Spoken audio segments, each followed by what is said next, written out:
Hi, this is Nikki from Random Cafe, and today I'm going to be making bread pudding. So we start off by breaking the bread into, now I do it in my Kenwood Chef. I believe this is not a particularly conventional way of making it, but it works for me. I do follow a recipe. And I use the word follow in quite a loose sense of the word.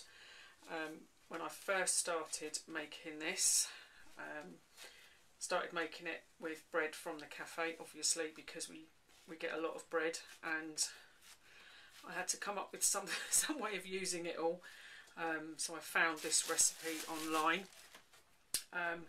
And the recipe says 500 grams of bread. I think today I'm using about 250, so I'm going to actually halve the recipe, but I will mention the ingredients based on the original 500 grams of bread recipe.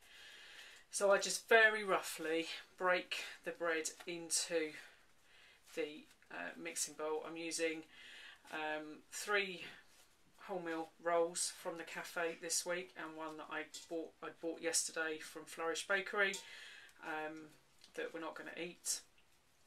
But I have been known to use croissant, panettone, anything that's bread-like and is not going to be eaten and is going to end up in as food waste. I am happy to try it out on bread pudding, and so far they've all worked pretty well, so hopefully this one's going to work out as well. Okay, so I've broken the bread up into the bowl. I now add mixed spice, and even the recipe doesn't say how much mixed spice. Oh yes, it does. Sorry, it says 1.5 teaspoons. I genuinely do not believe you can put too much mixed spice in. Obviously you can, but I give a very generous bit of mixed spice there. The recipe then says to add the fruit, and it's 500 grams of mixed fruit. Again, that's a 500 gram bag I'm using, and obviously I'm halving the recipe, but I do like to be quite generous with the fruit, so that's probably slightly more than half of the fruit that's gone in. But you learn to judge how much to put in. It's nice to put quite a lot in. Now I need to add the milk. I personally have stopped using cow's milk, so I use oat milk. And because it's quite expensive, and we are in the business of saving food, I tend to, instead of putting 600 mils of milk in, I tend to put 300 mils of milk and 300 mils of water. It seems to have worked so far. So obviously I'm halving everything for this recipe, so I'm going to put 300 mils of mixture of milk and water in into the bread and fruit. You just pour it in, straight in like that, and then you have to mix it. So I'm very lazy and I do it with the Kenwood Chef.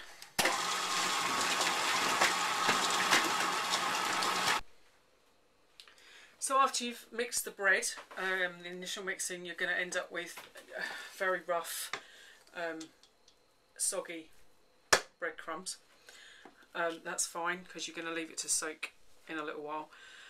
You need then to add light muscovado sugar. Now I don't use muscovado sugar, I tend to use just normal soft brown,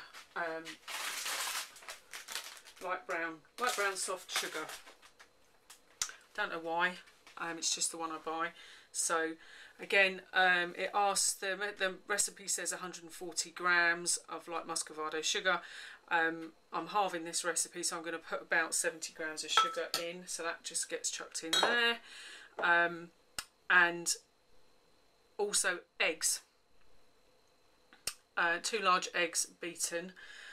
What I have done with this recipe in the past, because we got a few of these jars in from the supermarket that we're going to be thrown away, apple sauce. It does work as a egg replacement. It certainly works in this recipe. It doesn't work for cakes, as we found out, and that's how the chocolate balls happened, because it doesn't rise when you use it for cakes. I should have realised that, obviously, but I didn't. That's not going to work. But it works brilliantly in this, because it is it doesn't need to rise. It's stodgy, and it just then means that this recipe is vegan, because I'm not putting any eggs in, and the milk that I've used is oat milk. So it's a vegan recipe, this one, which is great, because we do have some vegan customers at the cafe. So I've put the sugar and the apple sauce in, and again we just give it a stir.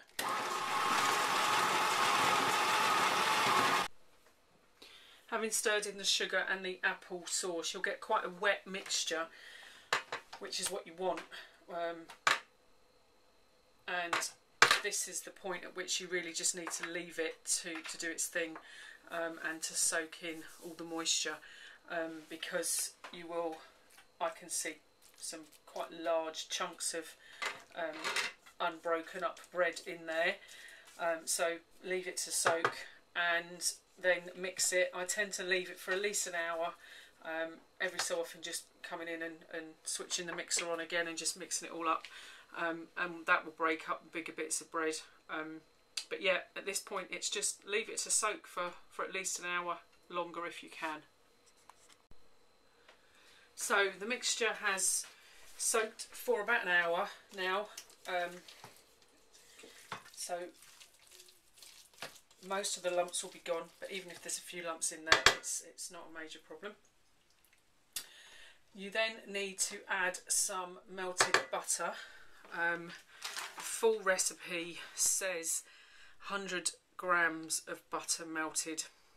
I generally don't put that much in, so I've already halved the recipe, so I'd be putting 50 grams in, but to be fair, this is probably something more along the lines of 25 to 30 maybe. It's a really very forgiving recipe. It doesn't make a huge amount of difference. So so you put the butter in and give that a little mix. Doesn't take much. Okay, so the mixture is now ready to go into your cake tin. I've got a round silicone one here. I know they say you don't need to grease silicone, but I do anyway. Oh, and just a note, obviously, because I'm making this vegan, the butter I've used to grease it and the melted butter I just added is actually a vegan plant-based margarine butter substitute. So I'm sticking with the vegan idea. So we just pour it into the cake tin, and as I say, it's a fairly forgiving recipe. You can make it thin. If you put it into a bigger, obviously put it into a bigger cake tin, it's going to be thinner, or you put it into a smaller one and it's going to be deeper. So and it doesn't really make a huge amount of difference, to be fair. So we've done that. Give it a little. And then the last thing you need to do is just scatter some demerara sugar over the top. It just gives a nice crunch to the top of the bread pudding, and obviously adds a little bit more sweetness. And you can be as generous as you want with that, to be fair. You then need to pop that into a preheated oven at about 180 degrees C. Again, it's a very forgiving recipe. I love this recipe because I've done it in the past where I've put it on and it should cook for about an hour and a half at 180. But I've sort of realised I've had to go out, and I can turn the oven off and come back and turn it back on again, and it's absolutely fine. If you cook it for a little bit less, it will be a little bit squidgy, a bit soggy in the middle. If you cook it for the full hour and a half, it's still quite moist. It's obviously still quite moist in the middle. That's the point of it. But it's a bit more solid. But as I say, a really unforgiving, not unforgiving, a really forgiving recipe. And you can get away with a little bit of leeway, as you've seen with how I actually put it all together with the amounts I use. So that's my bread pudding recipe. I will show you what it looks like when it comes out of the oven, but that's basically how I make it. Thank you very much for watching. And here's the finished bread pudding out of the oven.